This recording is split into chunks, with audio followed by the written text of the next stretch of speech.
Love, there were so many what ifs, both unfortunate and fortunate.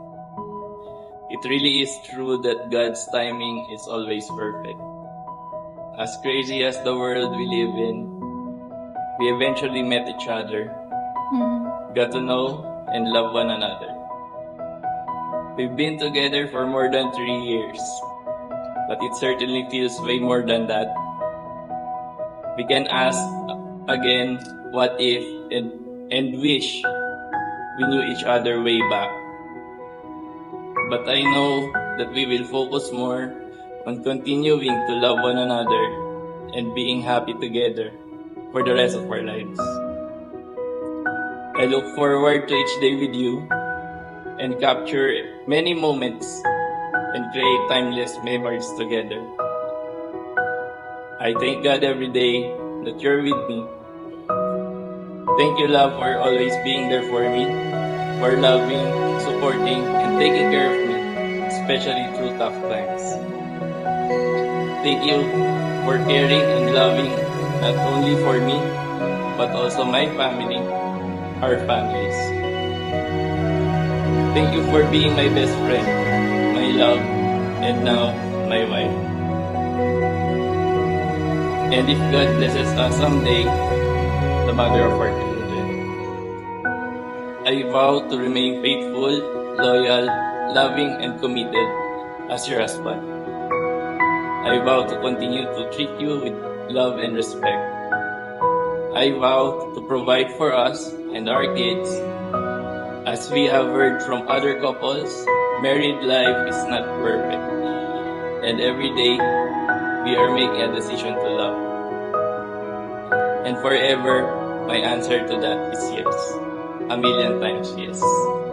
I love you so much, and we are each other's best.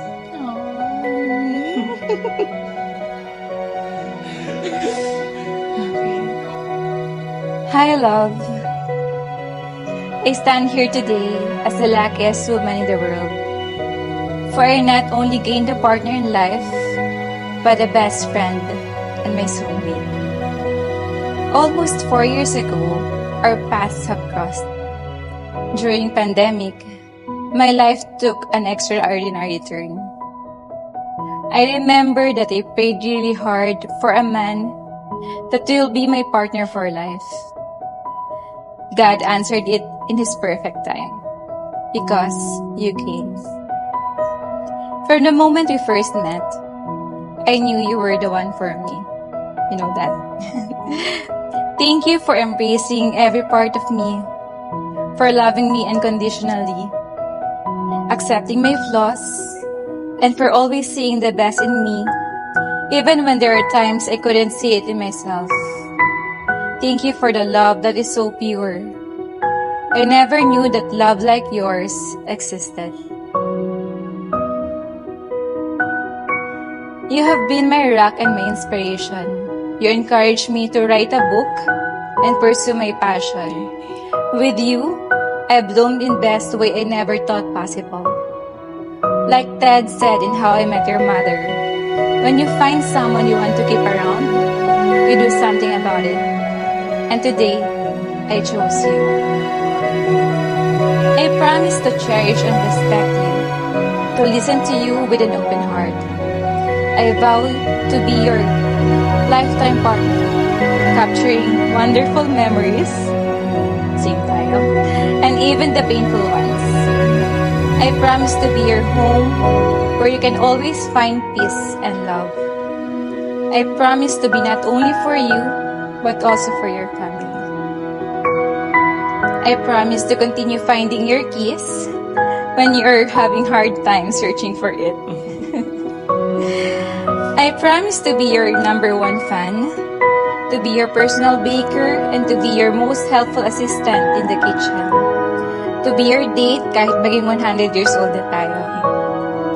With God in the center of our marriage, I promise to grow alongside you and to nurture our relationship with love, faithfulness, and kindness.